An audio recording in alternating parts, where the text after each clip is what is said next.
Kalau udah dideketin kayak gini masih belum kedengaran nggak suaranya? Gimana? Udah aman nggak? Oke, aman ya. Oke, kita mulai ya teman-teman. Mempersingkat waktu, sudah lewat dari 13 menit. Assalamualaikum warahmatullahi wabarakatuh. Selamat siang, salam sejahtera untuk kita semua. Salam Om Swastiastu, Namo Buddhaya, salam kebajikan. Rabbi shrah li sadri wa yassir li amri wahlul 'uqdatam min lisani yafqahu qawli. Pertama-tama marilah kita panjatkan puja berikut syukur atas kehadirat Allah Subhanahu wa taala, Tuhan semesta alam yang tak henti-hentinya memberikan kita rahmat serta inayahnya sehingga kita dapat bertemu di ruang daring ini dalam rangka pembekalan mahasiswa penggerak MBKM. Yang saya hormati pemateri public speaking kita, tim dari Media Komunikasi Kampus Merdeka Kemendikbudristek. Untuk pemateri pertama public speaking ada Kak Arin Ardina, materi digital compact ada Kak Aidil Putra, dan yang saya banggakan dan saya cinta sayangi peserta yang lolos seleksi mahasiswa penggerak MBKM di seluruh universitas di Indonesia. Oke. Mungkin di sini pertama-tama kita sedikit bahas tentang pentingnya public speaking, karena sebelumnya teman-teman memang sudah sebelumnya sudah dikasih tahu ya tugas-tugasnya teman-teman itu akan seperti apa di tiap unitnya nanti. Kita mungkin bisa coba sapa Kak Arin Ardina.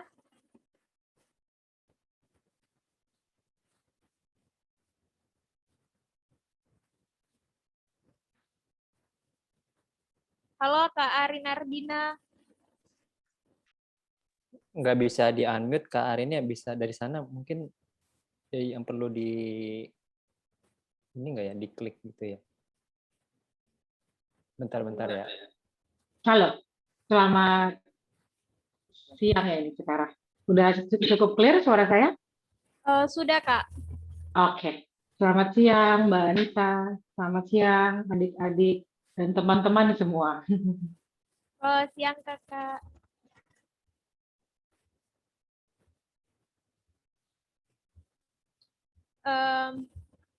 Mungkin Kak Arin bisa langsung ke materi aja ya.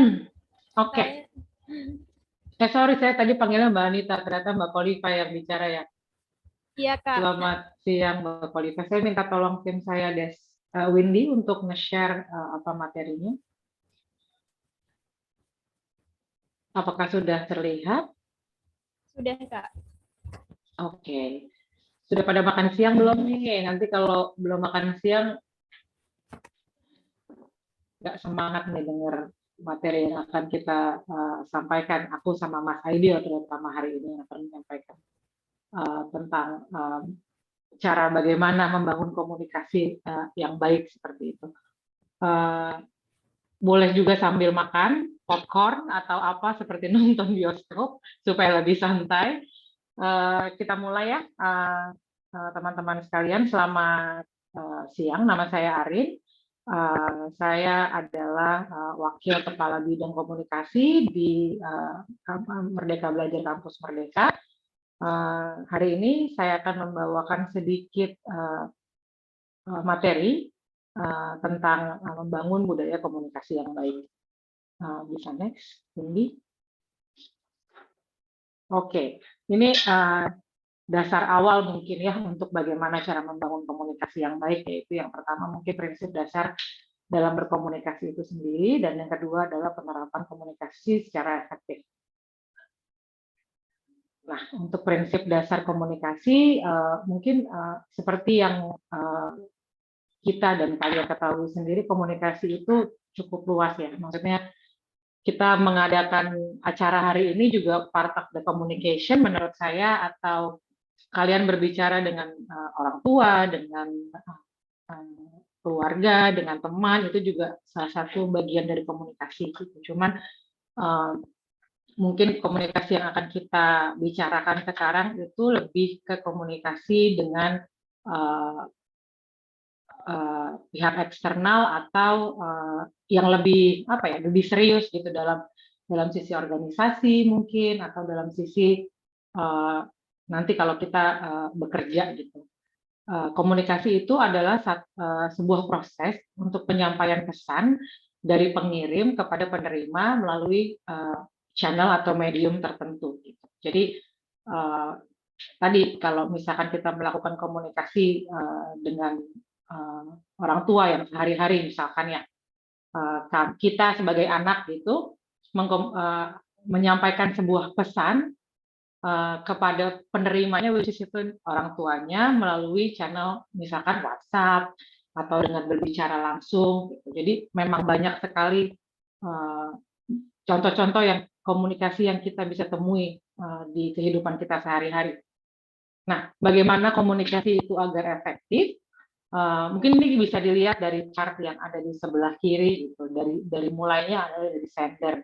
Sender adalah pengirim, kita sebagai pengirim pesan atau komunikasi tersebut yang bertujuan untuk menyampaikan komunikasi tersebut kepada receiver, kepada si penerima melalui berbagai macam channel gitu. Tapi yang perlu diingat sekarang mungkin komunikasi itu bukan hanya sekedar menyampaikan pesan gitu ya. Jadi bukan hanya sekedar menyampaikan pesan, tapi ketika komunikasi dinyatakan berhasil, ketika komunikasi itu mendapatkan feedback yang baik, yang positif gitu. Jadi ketika kita melakukan sesuatu komunikasi, kita harus pikirin juga gitu feedback dari komunikasi yang kita jalankan itu akan mempengaruhi apa gitu. Misalkan saya kasih contoh sedikit, misal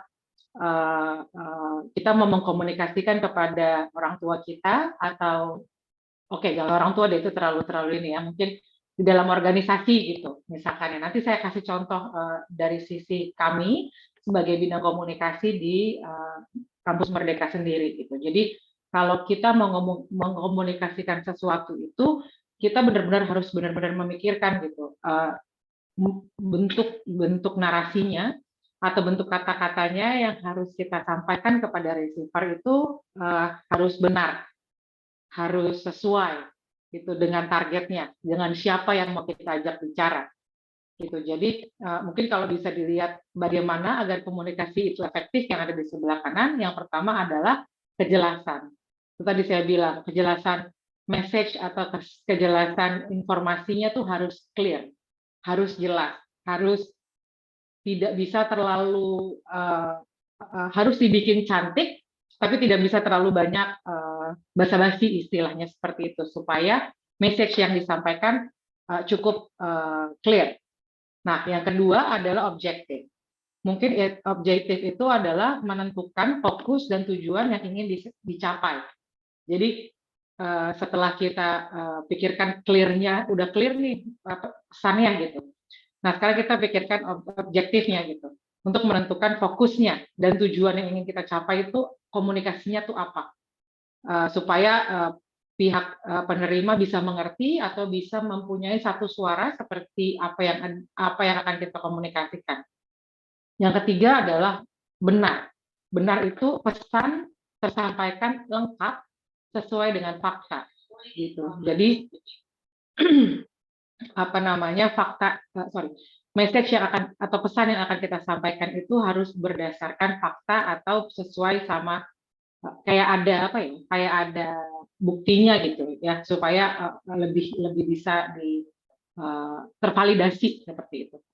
Terus yang keempat adalah konkret, spesifik sehingga lebih mudah untuk dipahami penerima. Tadi saya sempat sampaikan juga, kalau kita sebagai sender, kita perlu tahu receiver kita tuh siapa, lawan bicara kita siapa, gitu. Jadi supaya lebih mudah untuk dipahami oleh penerima, gitu. Kalau kita bicara ke anak kecil, ke anak umur 5-10 tahun, tentu berbeda dengan orang dewasa sekitar umur 17-25 tahun misalkan. Itu pasti kan punya cara komunikasi yang berbeda gitu. Jadi mesti dicek itunya juga gitu. Nah, yang terakhir adalah pertimbangan. Informasi harus relevan dengan kondisi penerima atau perlu mengenali audiens. Nah, tadi juga sudah saya sampaikan, perlu kita kenali dulu audiens atau siapa yang kita ajak bicara supaya semua yang ada di atas itu tidak sia-sia gitu, udah disusun, tapi kalau kita tidak lihat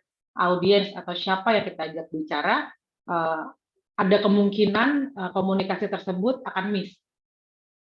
Seperti itu. Mungkin kita bisa berlanjut, Mbak Windy. Nah, dari semua komunikasi tadi yang saya sempat mention sedikit, itu juga bisa dinamakan sebagai public speaking ya, kemampuan setelah itu, maksudnya gini, kemampuannya itu namanya adalah public speaking. Jadi kemampuan seseorang dalam menyampaikan satu topik secara lisan atau secara langsung dengan tujuan tertentu untuk meyakinkan dan menginspirasi halayak umum. Jadi mungkin kalau di kuliah komunikasi pasti ada nih yang belajar tentang public speaking. Belum tentu, saya nggak tahu deh kalau sekarang tuh kampus-kampus tuh apakah kalau bukan jurusan komunikasi, apakah ada pembelajaran tentang komunikasi, karena menurut saya public speaking atau komunikasi apa ya, mungkin kalau orang bilang terlalu general gitu, tapi kalau kalian keluti atau kalian ikuti, oh sudah ada, terima kasih. Kalau kalian ikuti itu penting gitu, karena lagi-lagi komunikasi adalah satu hal yang memang sangat penting gitu. Nah, dari public speaking tersebut kita keluar ada 4P of public speaking. Yang pertama adalah practice, which is itu latihan.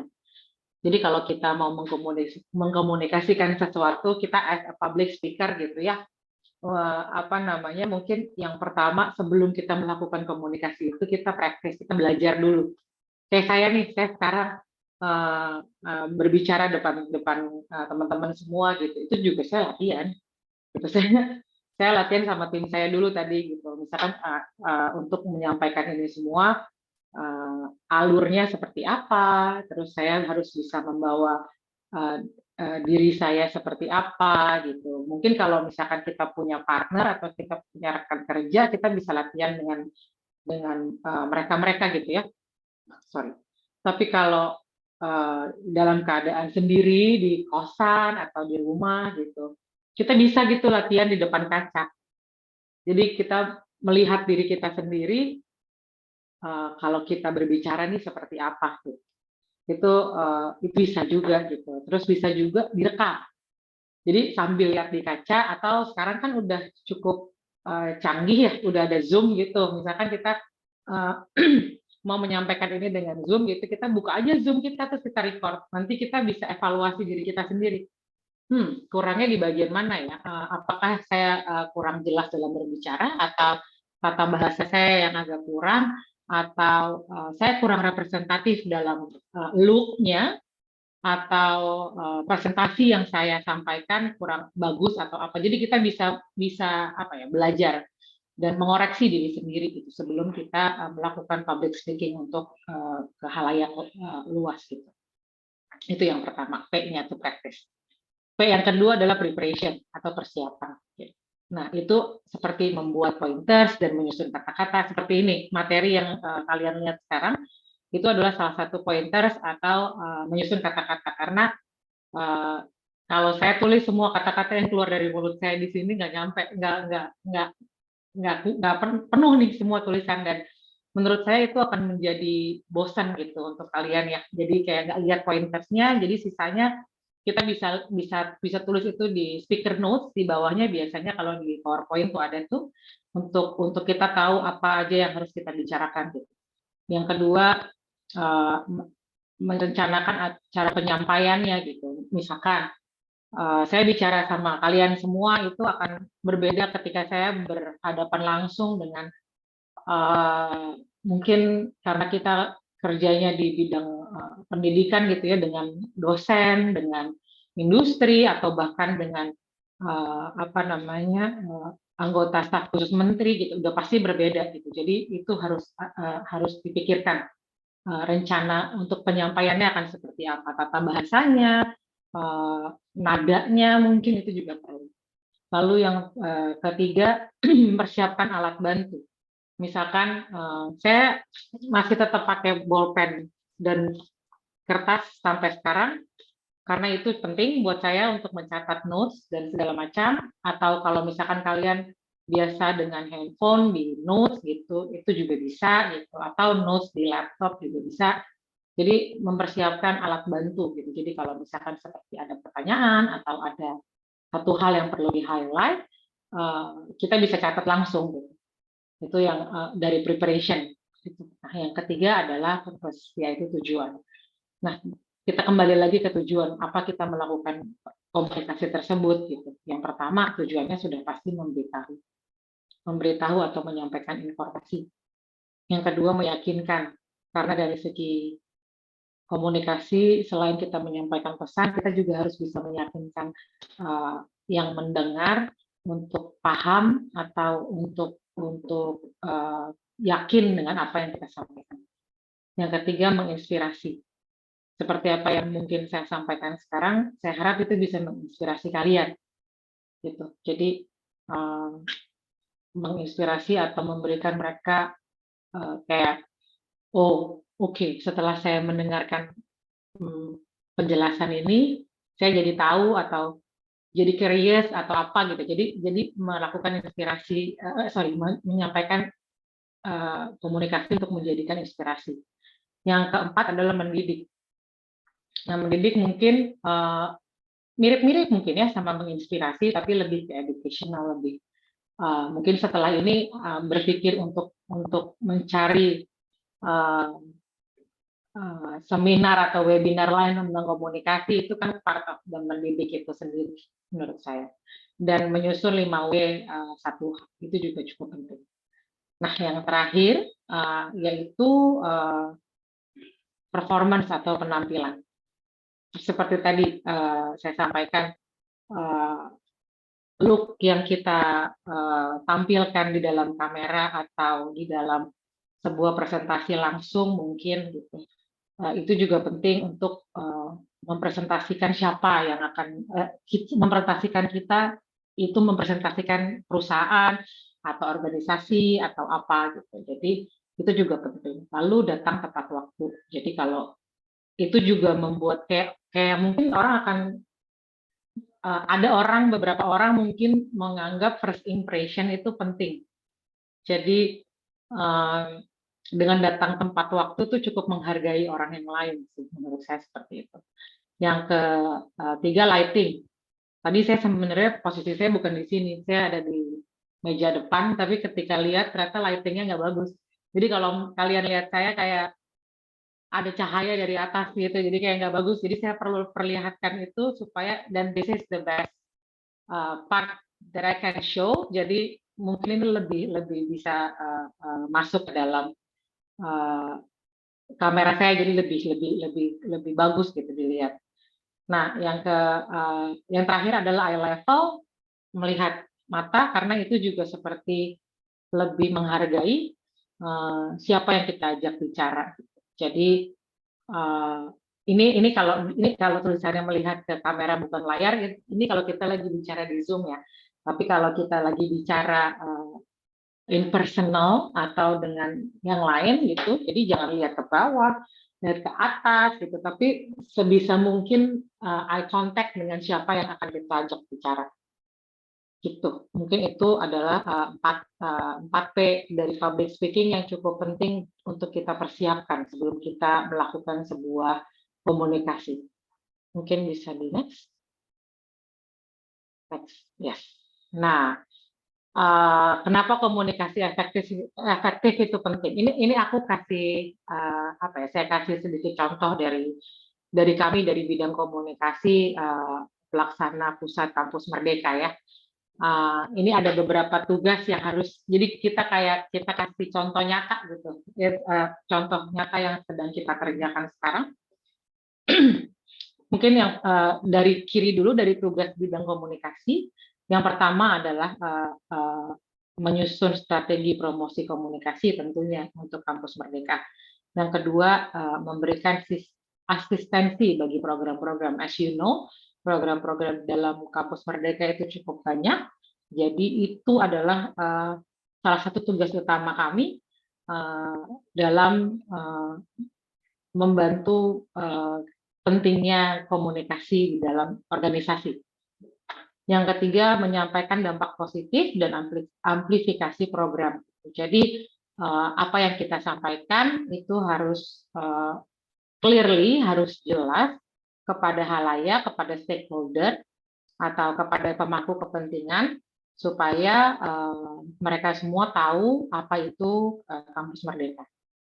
Yang keempat, mendukung kegiatan dan rencana komunikasi publik di setiap program secara efektif. Nah, itu juga misalkan kayak kalau misalkan kalian tahu salah satu programnya yang ada di Kampus Merdeka, misalkan ISMA. Ya, kalau ISMA lagi onboarding atau sedang membuka pendaftaran, itu part dari kita juga untuk membantu setiap program untuk mengkomunikasikan kegiatan program yang ada gitu. Jadi support sistem dari program tersebut tuh ada dua gitu. Jadi dari program juga melakukan komunikasi, tapi dari kami dari pusatnya juga ikut membantu untuk mengkomunikasikan tersebut. Nah, yang kelima ini cukup penting, menjadi salah satu, kalau kalian tahu dalam sebuah perusahaan atau organisasi adalah KPI ya. Jadi itu salah satu, ini adalah yang terpenting dari yang terpenting mungkin saya bisa bilang, yaitu menetapkan kesepahaman persepsi mengenai dasar, fungsi, dan peran program dan bidang MBKM. Jadi kalau dalam satu organisasi besar, saya bisa contohkan seperti itu ya, dalam satu organisasi itu cukup penting punyanya satu sepaham, atau mempunyai satu tujuan yang sama, mempunyai satu visi dan misi yang sama untuk berkembangnya atau untuk lebih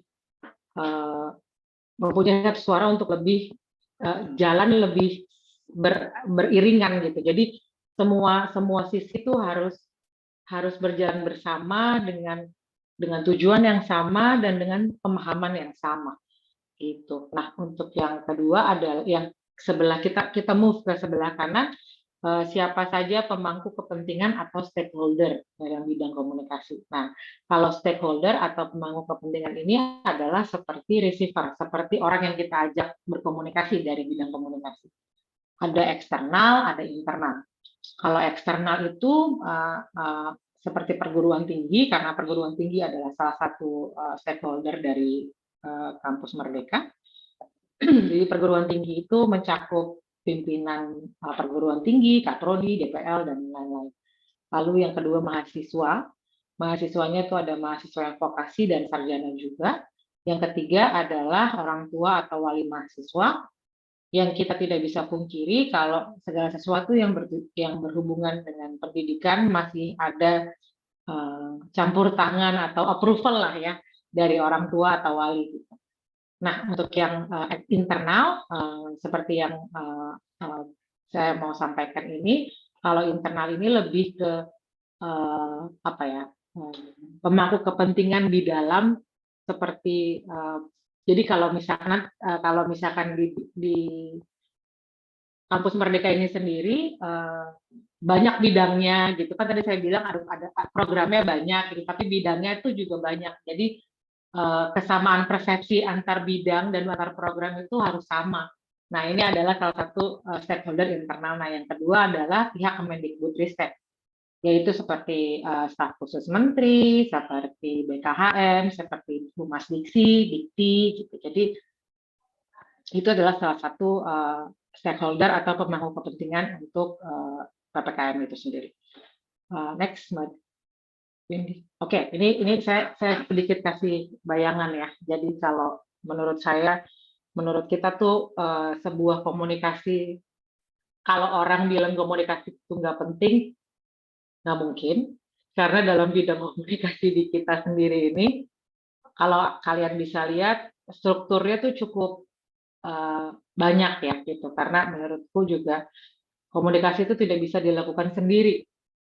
Jadi harus dilakukan bersamaan gitu. Jadi kalau bisa dilihat dari ini aku kasih sedikit bayangan aja sih. Kalau misalkan kalian dalam berorganisasi gitu, jadi paling nggak kalian bisa tahu bayangan struktur organisasinya gitu. Jadi mungkin dari atas itu adalah kepalanya, gitu, dari head of communication-nya. Gitu.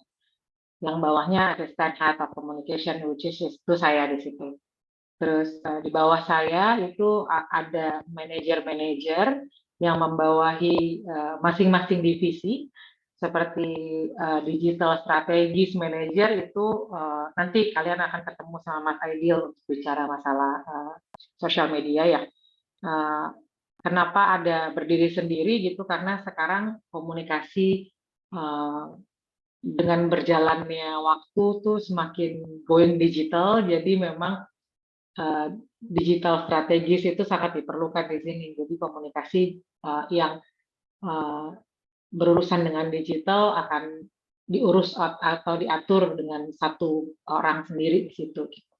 Nah, yang kedua adalah komunikasi. Kalau kita nggak mungkirin juga kalau digital tetap jalan, tapi nggak bisa bilang kalau kita nggak butuh lagi radio, kita nggak butuh lagi koran, itu nggak mungkin karena masih ada orang yang dengar radio, masih ada orang yang baca koran. Jadi itu apa ya? Kita bikin divisi sendiri namanya Media and Comms. Jadi segala sesuatu komunikasi yang berhubungan dengan eksternalnya, misalkan sama media massa, media TV gitu. Jadi itu ada bidangnya sendiri. Nah, untuk menunjang dua divisi ini, kita perlu ada tim kreatif yang mengembangkan sisi kreatif dari komunikasi yang mau kita sampaikan, harus harus sekreatif apa sih gitu. Tadi yang saya juga sempat sampaikan tadi, kalau komunikasi itu harus dilakukan secara kita mesti lihat siapa yang kita ajak komunikasi. Nah, dari sisi kreativitas itulah harus disampaikan dengan baik dan dipikirkan dengan matang oleh bidang kreatif dan diproduksi dengan baik. Misalkan kayak digital strategis gitu ya. Kalau misalkan kita lihat Instagram ada video segala macam, nanti timnya akan memproduksi, ya akan menjahit itu semua, tapi kan itu juga harus dipikirkan matang-matang gitu supaya nggak salah target gitu. Nah, yang keempat adalah stakeholder engagement, itu yang tadi untuk membangun komunikasi dengan internal dan eksternal yang ada di dalam bidang kami gitu. Jadi itu lebih banyak lagi sih kalau kerjaan stakeholder manager di tim kami, karena tadi kalau yang dilihat dari slide sebelumnya, stakeholder-nya cukup banyak tuh, eksternalnya cukup banyak, internalnya cukup banyak, dan itu each of them itu punya trait yang berbeda-beda gitu. Jadi itu juga belajar kembali untuk bagaimana cara berkomunikasi. Mungkin itu yang bisa saya sampaikan. Semoga bisa terbayang ya, maksudnya bagaimana cara berkomunikasi yang baik. Mungkin saya juga sampai sekarang masih belajar untuk berkomunikasi, karena nggak habis-habis tuh. Karena kita berhadapan dengan orang yang berbeda-beda, jadi kita harus belajar setiap hari untuk lebih memahami orang atau person, siapa yang mau kita ajak bicara atau siapa yang mau kita mengkomunikasikan sesuatu gitu. Jadi kita harus sama-sama terus belajar nih, kalau komunikasi kayaknya nggak habis-habis gitu. Oke, cukup dari saya, mungkin dilanjutkan oleh Mas Aidil. Silakan Mas Aidil. Oke, selamat siang, sore semuanya. Terima kasih Mbak Arin untuk waktunya. Aku punya berapa menit lagi ya? 15 menit ya kurang lebih ya? Oke, teman-teman, perkenalkan aku Aidil. Ini dari mana aja nih daerahnya nih yang di sini nih? Aku sebenarnya di sini yang megang tadi info Mbak Arin di digital strategis ya. Eee, Judul slide-nya memang, aku sebenarnya, hidup di 3 dunia ya. Dulu zamannya belum ada digital, berkomunikasi nongkrong di warung gitu ya. Terus habis itu ada pager, ada lahir BlackBerry, terus handphone sampai saat ini. Nah itu, cukup beruntung lah ya, 3 zaman itu tuh aku laluin dengan ada pembelajaran yang cukup masif dengan perubahannya komunikasi, saat ini gitu. Aku pengen pesan-pesan buat teman-teman semua untuk membangun ya pribadi cerdas dan bijak bersosmed nih untuk yang apalagi generasi sekarang nih ya, serba instan, serba cepat gitu dan, semua serba, bisa direspon dengan jempol gitu ya, dalam hal ini kita bicara tentang digital. Oke langsung ke slide selanjutnya. Nah, ini dari tadi Mbak Arin ngomong kan secara komunikasi secara global ya. Nah, aku dari segmennya digital aja nih, dalam hal ini sosial media.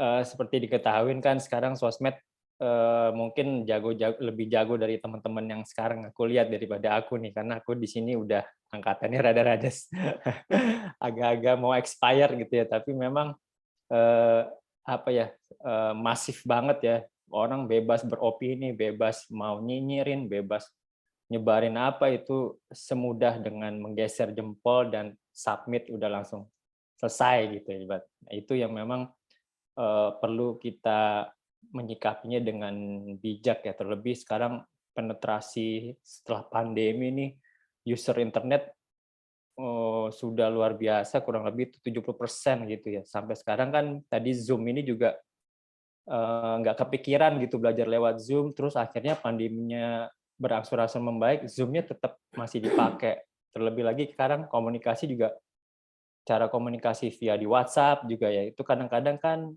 eee, berita rusuh-rusuh ini kan sebenarnya satu masalahnya, miskom harusnya sebenarnya gitu. Di WhatsApp apalagi ya grup-grup perumahan, grup-grup, kelas, grup-grup mahasiswa, alumni, pasti komunikasi via apa, huruf besar, huruf kecil, ada yang tanda seru, baperan, langsung left group, terus yang sebelahnya nyinyir, akhirnya baper gitu kan. Itu kan, sekarang kalau zaman saya tuh nggak ada itu, nongkrong bareng udah selesai, nggak ada, probabilitas probabilitas teman itu ribut tuh jarang gitu. Kalau sekarang kan lewat grup aja, yang bikin grup tapi di situ nggak ketahuan, gue bikin grup tapi lu nggak tahu di luar itu kan kadang-kadang kan bisa jadi ricuh juga tuh dunia per-WhatsApp-an gitu, apalagi kuliah gitu ya, apalagi cewek gitu, waduh itu lebih waktu itu di rumah saya tuh ada maling motor, grupnya WhatsApp-nya bapak-bapak tuh baru 10 chat, yang ibu-ibu tuh udah ratusan chat di grup WhatsApp ibu-ibunya. Itu memang komunikasi yang benar-benar, luar biasa perkembangannya ya. Di sini kan makanya dari teman-teman tuh perlu tentang mempelajari cara komunikasi yang bijak dan cerdas, apalagi masih muda tuh, secara emosinya masih dinamis banget ya, emosinya mesti dijaga dan kalau misalkan gua ngechat ini gimana ya, kalau gua ini gimana, itu yang harus empatinya harus dilatih gitu biar biar, kita nggak, eee, ego kita sendiri yang untuk kita suatu komunikasi digital tuh nggak dalam satu sisi gitu. Jadi merhatikan kalau gua, gini gimana ya, ntar nggak enak nih kalau, ini gimana. Nah, itunya tuh yang mungkin teman ngerti ya, paham ya. Jadi apalagi banyak hoaks gitu kan, modal baca doang langsung share share share kayak gitu-gitu. Akhirnya jadi, berasanya jadi kacau gitu. Nah, itu yang bisa teman-teman baca di sini bagaimana kita, fakta apa bukan, cek lagi, terus, gimana, postingan ini akan mempengaruhi saya ke depannya, itu juga karena jejak digital sekarang kan bisa terdeteksi gitu kan, dengan mudahnya gitu kan.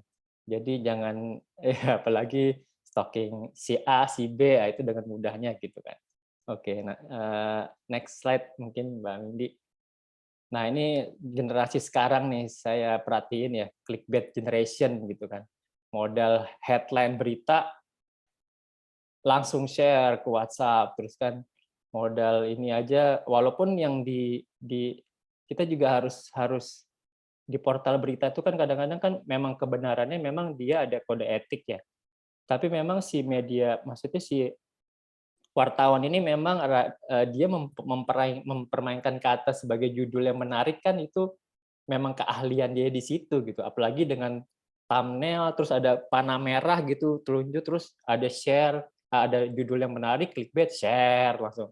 Terus ada artis A gitu dengan cuman dia bantu bantu orang, terus tiba-tiba yang komennya wah udah kemana-mana gitu. Jadi sebenarnya di sosmed itu kalau dilihat, kalau di sini ya maksudnya kalau teman-teman baca itu ya, artinya dari satu satu quote dari Mark Twain itu, apa yang membuat kita dalam masalah itu bukan apa yang tidak kita ketahui, tapi melainkan apa yang kita merasa yakin gitu. Tapi nggak kayak gitu sebenarnya dia itu gitu loh. Suudzon sih isinya sih kalau secara satu kata ya. Jadi kan kita yakin, wah lu nah, udah kaya pasti bapaknya yang kaya tuh, dia paling sama bapaknya uangnya gitu kan. Tapi kenyataan kalau kalau kita kenal orangnya ya, kita kenal, ternyata orangnya kerja keras. Nah, itu yang kita kadang-kadang merasa yakin kita tahu, tapi nggak segitunya. Karena ya itu tadi, media-media ini memang sosial media ini buat lebih kayak dua arah, tapi nggak secara human gitu ya. Kalau kalau kalau kita tuh kan human human bukan human doing gitu. Kita ini kan human being gitu, manusia gitu, bukan yang orang lo lakuin ini. Jadi kita diperbudak sama sosmed dengan berita-berita atau dengan status-status yang memang kita sebenarnya kita merasa tahu banget, tapi nggak kayak gitu sebenarnya. Ada yang lo nggak kenal, nggak tahu permasalahannya. Karena kan nggak semua orang curhatin semua benaknya di sosmed gitu ya. Itu sih sebenarnya. Dan juga semua gara-gara sosmed sebenarnya. Aku nih sampai di sini nih, sampai jadi manajer, maksudnya secara head ini juga gara-gara sosmed sebenarnya. Karena aku ini kan nulis blogger, nulis terus main di sosmed, terus personal branding secara teman ke teman. Terus aku juga ketemu desain grafis, misalkan dari teman yang nggak kenal di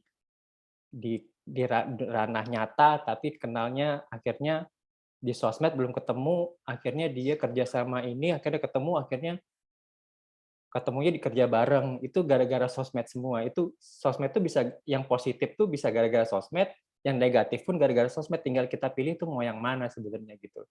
Jadi teman-teman nih sayang penetrasi user internet di Indonesia ini udah banyak, tapi jangan jangan dihabisin dengan nyinyirin orang gitu istilahnya gitu. Jadi mendingan kita ya berkarya, personal branding, dan jangan malu-malu untuk posting sesuatu yang membuat kita itu bisa menjadi nilai positif buat audiens kita. Walaupun followers cuma 2, 3, 4, atau 10 gitu ya, atau di WhatsApp status ya nggak masalah sih sebenarnya. Kalau konsisten pun, kalau kita personal branding tentang sesuatu atau jualan apa, atau tentang pendidikan apa, jadi orang itu tahu kita itu siapa walaupun kita nggak ketemu. Itu untungnya sosmed ya. Ya itu semua gara-gara sosmed ya kayak gitu. Oke, mungkin next slide Mbak Win. Nah, ini sebenarnya media sosial secara apa ya, visual ya. Karena kita ini manusia, makhluk sosial ya, bukan makhluk digital gitu kan. Kita ini dulu offline, sekarang online. Nah, ini yang bisa buat kita sebenarnya nggak bisa online juga gitu. Pengennya ketemu gitu. Kalau ketemu memang ambience-nya beda gitu ya, cara kita ngelihat orangnya, terus matanya ngedip sedikit kita bisa baper gitu, kayak beda sama kita kalau di sosmed gitu kan. Memang benar-benar harus teman-teman tuh kalau kalau banyakan grup WhatsApp mendingan ketemuan aja, nongkrong, pasti udah masalah selesai gitu. Itu sih sebenarnya solusinya buat anak-anak zaman sekarang ini, nongkrongnya banyakin deh daripada grup-grupan, nongkrong, baperan, dengerin musik gitu. Ngopi bareng mendingan lebih lebih lebih sosialnya, jiwa sosialnya lebih lebih apa ya, kita dilatih untuk mengenal orang ya, mengenal. Dan tadi kata Mbak Arin bilang orang tua, ngobrol sama orang tua, ngobrol sama anak, ngobrol sama teman, ngobrol orang bersapa dengan orang itu juga apa ya, ambience-nya beda gitu. Kita jalan-jalan di dunia luar itu beda banget gitu. Makanya dengan personal branding di online ini bisa kita membangun reputasi dengan skill kita tunjukin nggak masalah sebenarnya dengan reputasi prestasi kita, mamerin dalam tanda kutip ya maksudnya gitu. Kalau kita konsisten nanti bisa menjadi orang tuh bisa percaya, bisa gampang kenal kita dengan di sosmed gitu kan. Jodoh juga bisa jadi ya gitu. Terus lebih banyak lagi peluang-peluang baru dengan sosmed ini gitu. Kurang lebih sih gitu ya. Jadi yang pesan terakhir aku sih sebenarnya sekarang ini kan zaman digital ini semua serba serba cepat ya, serba instan. Tapi dalam meraih kesukses itu nggak ada yang instan gitu, kecuali mie instan. Gitu sih. Jadi walaupun mudah, tapi nggak mencapai sesuatu tuh nggak mudah gitu. Walaupun serba lo tinggal ngupload di YouTube video, tinggal update status untuk itu. Tapi yang konten-konten kreator tuh kan kita anggapnya enak-enaknya aja. Padahal sih dia di belakangnya juga berdarah-darah juga. Misalkan Atta Halilintar gitu. Wow, sekarang Sultan bla bla bla bla. Tapi kalau kita lihat ke belakangnya, kalau mau tahu sih berdarah-darah juga di belakang, buat konten segala macam. Itu yang kita nggak mau laluin itu gitu. Jadi semua serba digital, tapi untuk meraih suatu kesuksesan keberhasilan itu perlu konsistensi juga gitu. Perlu nggak ada yang memudahkan apa seperti membalik ke telapak tangan sih. Kurang lebih itu mungkin yang aku bisa share. Semoga bermanfaat, bisa kita lebih bijak lagi dalam bersosmed ya teman-teman semua, biar generasi muda nih nggak gampang baperan, nggak lebih secara jiwa manusianya itu lebih lebih kemanusiaannya lebih ini ya, lebih tinggi gitu daripada kita berhadapan dengan apa gadget ini yang biang keladi kadang-kadangnya gitu. Kurang lebih gitu mungkin bisa ya aku yang maksud aku yang bisa tangkap ya teman-teman. Itu sih kurang lebihnya, mohon maaf. Terima kasih teman-teman semua. Aku kembalikan ke moderator. Terima kasih Bang Aidil dan Kak Arin. Mungkin dari kedua narasumber teman-teman bisa tahu ya pentingnya public speaking dari Kak Arin. Mungkin dari umur bisa jadi public speaking jadi personal branding kita. Terus dari kedepannya kita tidak mudah untuk men-share. Jadi lebih hati-hati ke depannya gitu. Saring dulu sebelum sharing seperti itu ya. Mungkin suaranya itu ya. Agak noise Kak Alifah suaranya. Masih nggak jelas nggak? Masih nggak jelas. Nggak Iya, jelas agak sedikit noise kayaknya, jadi kresek-kresek gitu, Mbak.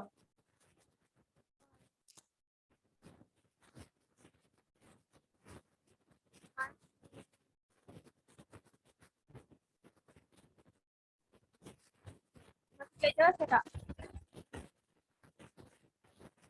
Kedengeran sih, cuma memang agak kresek-kresek sih kalau di saya. Udah kayak kita buka sesi tanya jawab ya, untuk tiga penanya aja karena waktunya juga tadi sampai jam 9 semoga bisa kejar ya. Kayak kita buka sesi tanya dari Edward Daniel. Lengkap pertanyaannya.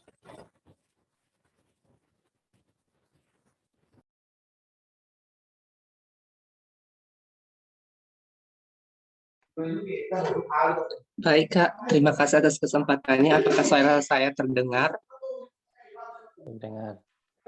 Oke, baik. Terima kasih atas kesempatannya. Sebelum saya memberikan pertanyaan, mohon maaf terlebih dahulu saya tidak membuka kamera karena kondisi di sini kurang mendukung. Kemudian perkenalkan, saya Edward Daniel Lase dari Institut Kesehatan Sumatera Utara. Jadi kita sudah tahu di sini Kak, bahwa komunikasi itu ada penerima, pengirim, dan pesan serta ada prosesnya. Nah, kita sebagai mahasiswa penggerak saat ini, kita pasti akan melakukan komunikasi kepada teman-teman kita di kampus kita tentang program-program kampus merdeka itu. Dan kita sekarang sudah juga memiliki media-media komunikasi seperti Instagram dan lain sebagainya. Nah, pertanyaan saya di sini, Kak, agar ke depannya kita tidak salah kaprah, tidak salah menyampaikan. Karena jika kita salah menyampaikan, pasti teman-teman kita akan salah persepsi. Karena kita ini nanti akan menjadi sasaran utama teman-teman kita di kampus untuk bertanya-tanya tentang program kampus merdeka. Nah, yang saya takuti, kita sebagai mahasiswa penggerak ini nanti, kita akan salah menyampaikan jika kita tidak mempunyai pelatihan. Jadi pertanyaan saya di sini, apakah ke depannya jika ada suatu program kampus merdeka, kita terlebih dahulu diberikan pelatihan agar tidak salah menyampaikan pesan tersebut, menyampaikan informasi tersebut. Sekian, Kak, dan terima kasih. Oke, terima kasih Edward atas pertanyaannya. Saya jawab dulu aja ya Mbak Kolita ya, supaya one by one gitu. Oh iya Kak, boleh Kak. Oke, terima kasih sekali lagi. Mungkin saya bantu menjawab sedikit gitu. Untuk pelatihan mungkin memang bisa kita lakukan itu, atau lebih ke pendalaman materi kali ya, Edward ya Pak, sorry. Edward atau Daniel nih, nanti saya salah sebut nama. Mungkin pendalaman materi dulu gitu. Jadi lebih ke selain cara komunikasi yang perlu dipelajari, pendalaman materi juga perlu dipelajari gitu. Jadi kalau misalkan saya bisa kasih contoh sedikit ya. Saya bisa bicara sekarang juga bukan instan seperti tadi Mas Aidil bilang gitu. Yang instan memang hanya Indomie mungkin. Saya juga saya juga belajar untuk mendalami materinya dulu, materi SDM. Saya harus tahu dengan detail program tersebut itu apa, program-programnya apa aja, plusnya, positifnya apa, negatifnya apa. Jadi saya perlu tahu itu dulu sebelum saya berbicara. Jadi kan sebenarnya kalian itu sama aja dengan saya dan Mas Aidil. Tugasnya sama-sama untuk menggaungkan kampus merdeka itu sendiri gitu. Jadi memang kalau memang dirasa perlu disampaikan saja, nanti kita cari waktunya untuk seperti ini lagi, atau seperti kemarin setahu saya ada pembicaraan dengan salah satu program yaitu Wirausaha Merdeka ya, kalau nggak salah beberapa hari yang lalu gitu. Jadi beliau menyampaikan, kepala atau wakil programnya menyampaikan program itu apa, programnya seperti apa, pelaksanaannya seperti apa, lini masanya seperti apa gitu. Jadi selain cara komunikasi, mungkin mendalami materi programnya juga perlu. Jadi nanti tinggal bisa kita bicarakan saja tuh ya, mungkin ke Mas Rizal atau Mbak Kolita bisa dicatat kira-kira yang dibutuhkan apa supaya kita bisa bantu untuk memfasilitasi yang dibutuhkan dari kalian semua. Semoga itu bisa menjawab ya, Mas Edward. Terima kasih.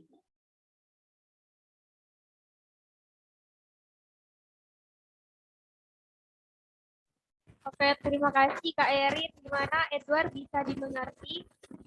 Bisa diterima jawabannya Kak Erin?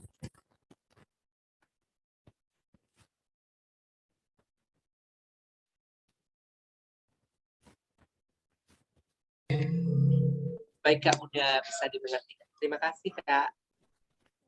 Mantap, terima kasih ya sudah bertanya.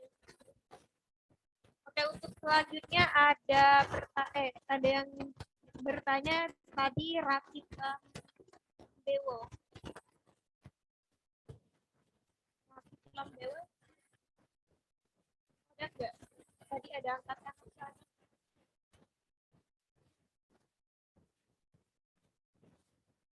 Mungkin saya bantu ya. Siapa lagi yang mau bertanya, silakan angkat tangan.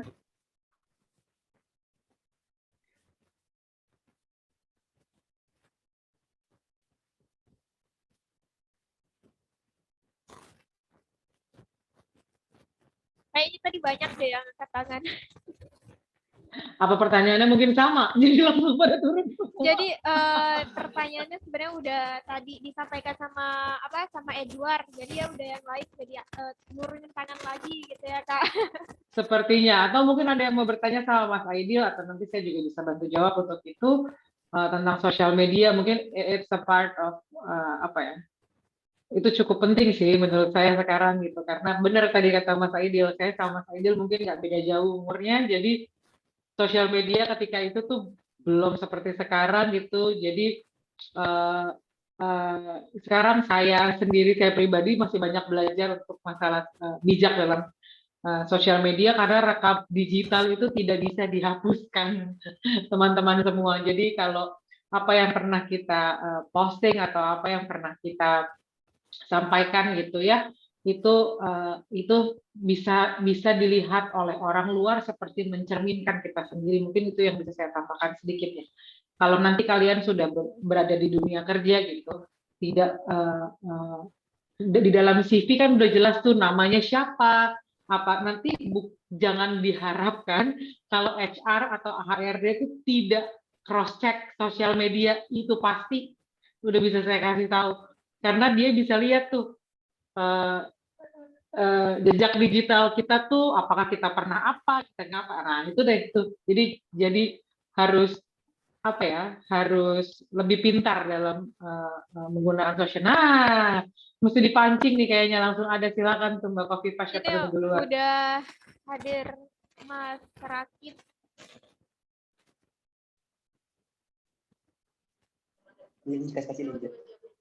Oke, silakan Mas Rakib. Ya, terima kasih atas waktu yang disampaikan, yang diberikan. Perkenalkan, saya Rakib dari Sekolah Tinggi Ilmu Ekonomi Pionir Manado. Ya, salam kenal semuanya. Ya, untuk maksud pertanyaan saya, untuk dampak positif dan dampak negatif kita sebagai mahasiswa penggerak ini yang menggunakan menggunakan media sosial itu seperti apa untuk dampak negatif dan dampak positifnya. Dan juga yang kedua,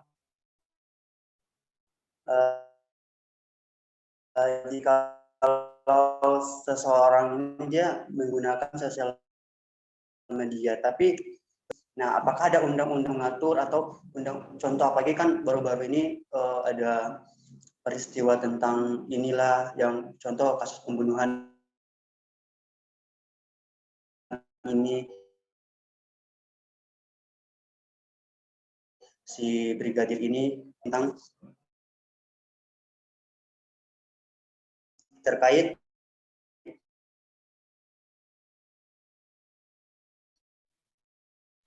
Mas Rakib sepertinya terputus di saya. Di saya juga putus-putus suaranya.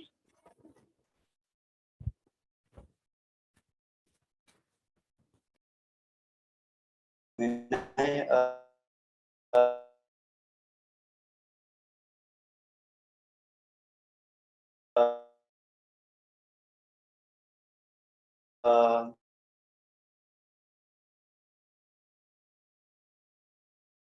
Oke, Mas Rakib, aku coba tadi ada beberapa yang udah aku dapat poinnya ya. Yang pertama tentang positif negatif tentang mahasiswa penggerak ini kan ya. Memang suatu program itu atau suatu Ayo sorry, ini kayaknya Mas Rakibnya malah hilang. Oh hilang ya? Kendalanya di jaringan. Oh iya, lumayan. Atau ya. kita langsung alihkan ke pertanyaan penanya selanjutnya. Nanti kalau masyarakatnya udah hadir, kita jawab pertanyaannya mana. Oke, di sini ada Mas Rufai. Mungkin bisa langsung nanya ya.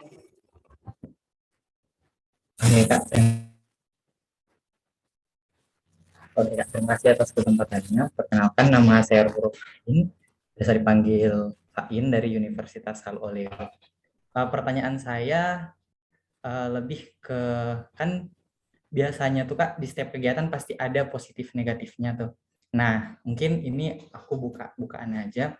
Di Kampus Merdeka kan ini ada beberapa hal negatifnya, mungkin contohnya di bagian pendanaan atau di masalah pribadi mahasiswa itu terkadang di konversi SKS. Nah, dan pada saat kita mengkampanyekan program Kampus Merdeka sebagai mahasiswa penggerak nanti ini, kita kan akan tampil di depan dan memberitahukan ke mereka itu. Nah, biasa tuh ada pertanyaan-pertanyaan yang menyinggung hal-hal negatif yang seperti ini gitu. Nah, dan biasa kalau misalkan ada yang bertanya seperti itu, kita ladeni dan secara tidak langsung atau karena dikendalikan oleh, maksudnya kita harus menjawab juga, jadi kita langsung bukain tuh hal-hal negatif soal kegiatan Kampus Merdeka gitu. Jadi mungkin karena panik juga, jadi kita tuh kan sebenarnya tujuannya mengkampanyekan itu bagaimana kita bisa menarik mereka. Tapi kalau kita menjawab pertanyaan yang seperti itu justru malah membuat mereka, oh jadi kayak gini ya negatifnya, mungkin aku nggak jadi ikut deh. Jadi mungkin pertanyaan saya, gimana sih mungkin ada teknik dalam menanggapi pertanyaan-pertanyaan seperti itu, terus bagaimana kita menindaklanjutinya gitu. Terima kasih, Kak. Terima kasih, Mas Fain ya tadi panggilannya ya, Mas ya.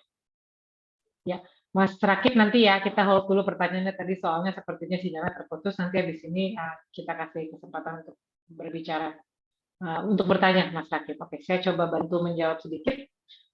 Untuk cerita, bukan cerita ya, itu lebih ke dampak ya. Kalau itu seperti dampak negatif itu udah pasti ada dalam setiap kita berkomunikasi. Jadi ada di mana-mana itu ya Mas ya, selalu ada plus dan ada minus gitu. Jadi gimana caranya mengkomunikasikan segala sesuatunya menjadi lebih clear tanpa membuka sesuatu yang negatif menurut saya.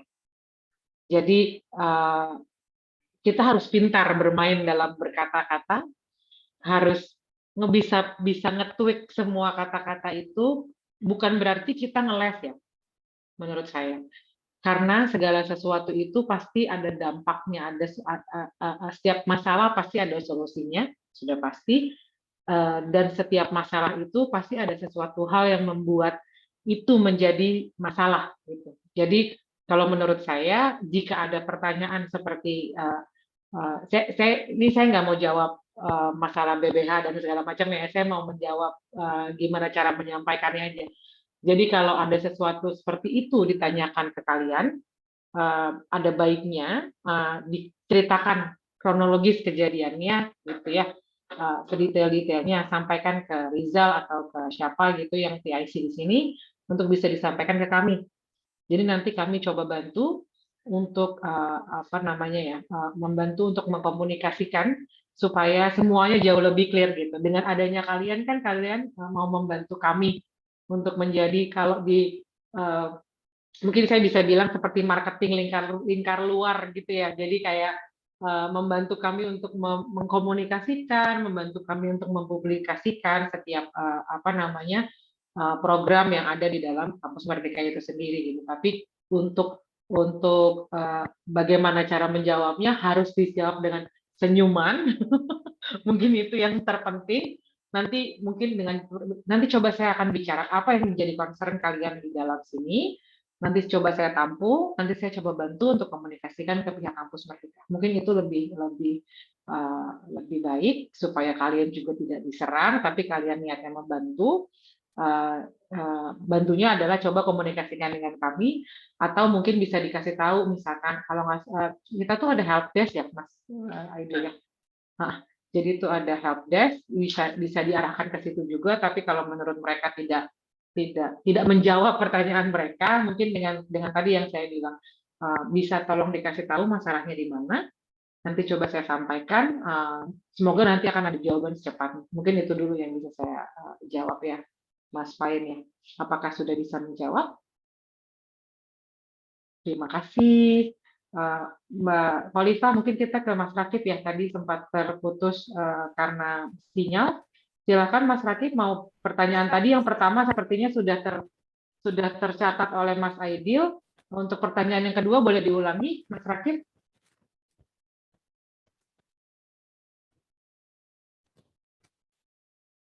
Halo Mas Rakib.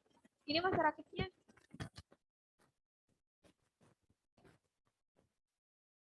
Belum di-unmute, Mas. Halo Iya. Mas Rakib. Coba dibantu di-unmute mungkin ya.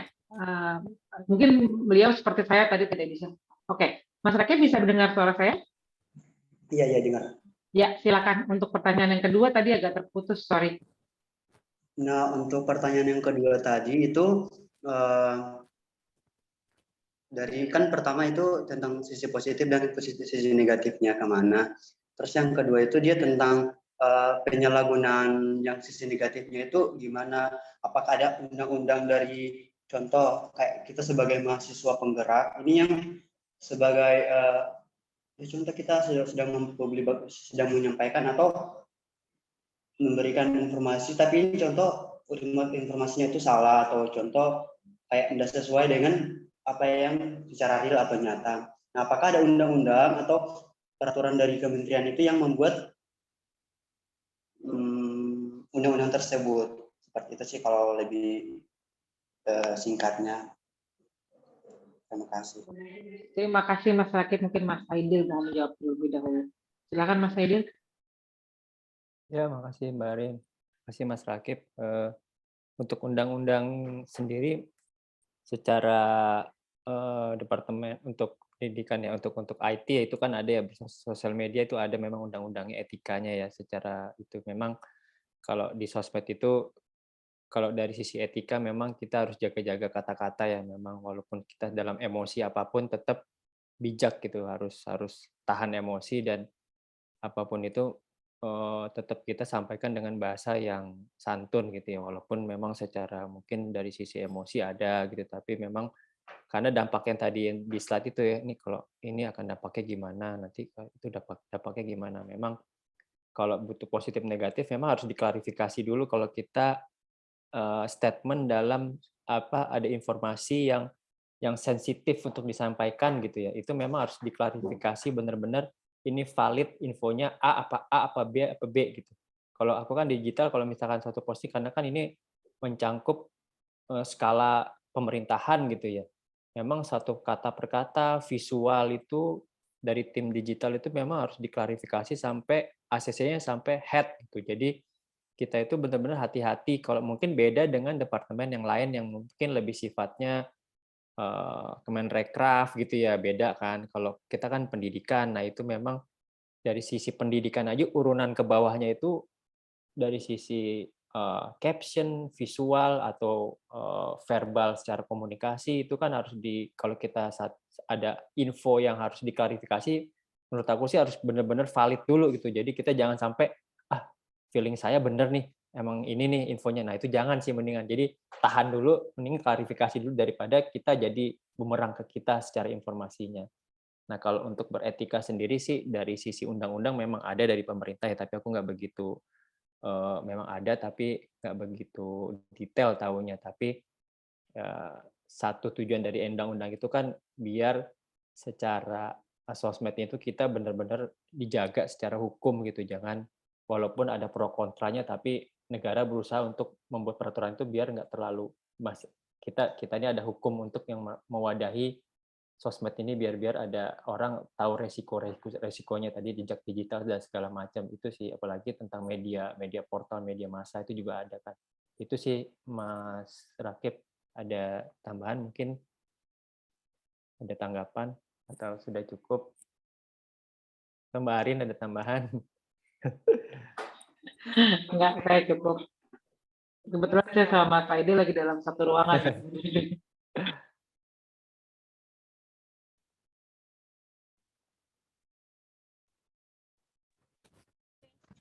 Sudah ada 3 penanya ya Kak ya.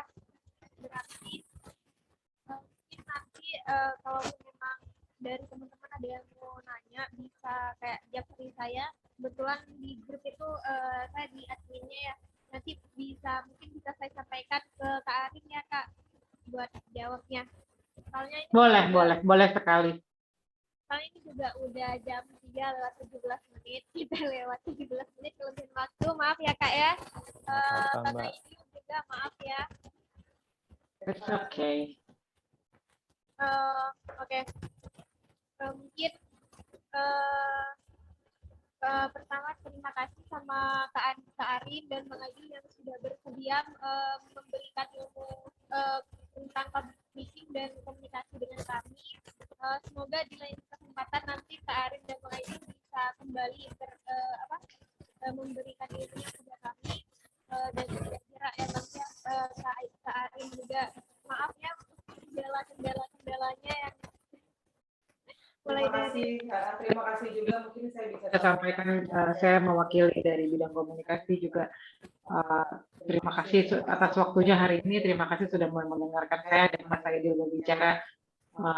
Semoga kita berdua bisa membawa komunikasi yang tadi saya bilang lebih lebih menjadi pendidik atau menginspirasi kalian. Jadi berguna paling enggak. Terima kasih banyak. terima kasih. Terima kasih Mbak Alifa, teman-teman semua kompak selalu ya di grup. Yang penting jangan ada grup dalam grup yang kata tadi ya. Iya, tambah Arin tadi itu. Jangan ada forum dalam forum kayak gitu ya Kak Arin. Yang penting kita semua berkomunikasi baik, karena menjalin hubungan baik itu nggak pernah ada salahnya, nggak akan berguna cepat, tapi mungkin dalam beberapa tahun ke depan baru kita bisa petik hasilnya. Jadi berbuat baik dan berkomunikasi baik dengan segala macam orang menurut saya. Jadi yang paling penting jaga komunikasi. Oke. Buat teman-teman yang nanya absensi sudah saya share di grup ya. Oke. Mungkin sekian dari saya, kurang lebih kalau ada yang kurang mohon maaf, kalau ada yang lebih mohon dikembalikan. Kalau bisa saya mohon maaf. Wallahu muwaffiq ila aqwamit thoriq. Wassalamualaikum warahmatullahi wabarakatuh. Waalaikumsalam. Waalaikumsalam. Terima kasih semua.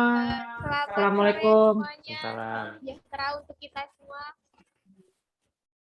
Karin. Oke. Terima kasih semuanya untuk